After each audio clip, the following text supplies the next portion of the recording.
The next thing was something that definitely didn't need to be on the card. This was 1999 when The Rock goes, "Oh, I'm gonna take a leak. This guy absolutely sucks."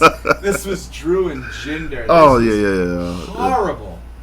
No one gave a shit. What did I rate this? You rated this a 1. I rated this a 1 only because it's Drew, and he gave a Claymore. If I didn't get a Claymore, I would have gave this a nothing. It was so bad. I want to try to talk about this. And Shanky and Spanky or whatever the fuck their names are. Let me see. Okay, so Becky just came. Honestly, where this was placed, it was kind of like trying to wrestle after the streak was snapped at WrestleMania 30. It was definitely an unfavorable spot to be placed. And to those guys' credit, I mean, Jinder Mahal worked really hard, transformed his body.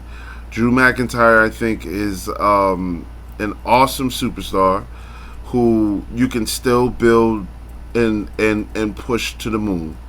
But here, I guess their placement there didn't do them any justice. This one should have went second.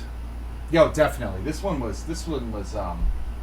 Or dare I say, this match should have been on the pre-show.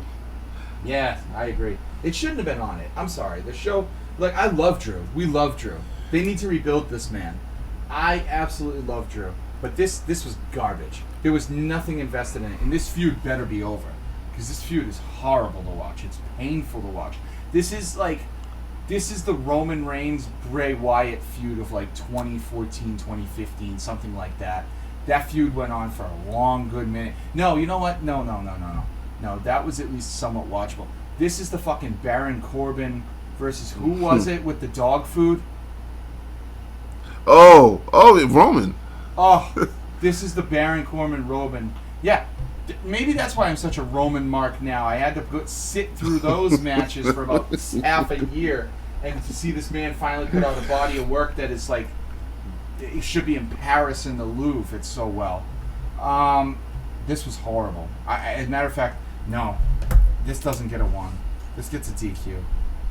I'm changing it. I'm gonna elevate mine I'll leave it at 1. I just want to praise that Drew does in fact look. He did look strong. He looks strong with his Claymore and I know he's a former world champion. He's a former WWE champion, not a world champ. Former WWE, which he had a lengthy title reign, his first reign. Jinder was hot for a while. He did do well, but their job now he's becoming. And I'm gonna give him a boxing term. Like when you're the gatekeeper. No. When it's the same thing essentially. Okay. When you're the gatekeeper, you're gonna fight all the guys that are on their way up, and you're a credible opponent, but you're not expected to win. You're a tune-up. I wouldn't give him that. You're a tune-up, man. I wouldn't call Jinder a tune-up because if you put Jinder against. Let's say, I hate to throw him like this, but if you were to put Jinder up against an R-Truth, you expect Jinder Mahal to win. Yeah. So, yeah, he's kind of like a gatekeeper. You can put him on the pay-per-view, but do you expect him to win? No, you're right. So yeah, I'm gonna stick with that one. Like I said, this was y'all could have had this match Monday night, man. Yeah, definitely. This was that heartbeat pace. We went up with Becky and Bianca, then we went down with Drew and Jinder. Becky and Bianca. It went up for the moment because Becky and Bianca was not a match. That was a squash. Listen to that pop when you get a chance to go back. It was so wonderful, and people were very confused. The ratings and everything on Twitter afterwards were not favorable. People are for the really? pop. No, the pop, yes, but for the idea of Becky beating her like that, people are losing their mind. And you got to have some of that stuff in wrestling. Remember Daniel Bryan? I was a huge Daniel Bryan fan when he lost to Sheamus in 18 seconds at WrestleMania. I was so mad. But now you look back, that kind of made him that spectacle moment gave him such a big thing. That it's part of his character. But we were robbed. We were robbed tonight. So you mean to tell me they're gonna have that? We were robbed, but a really pretty robber. Yeah, I mean, because we're going to have that 5-star classic match at Elimination Chamber. Yeah, like we were soothed.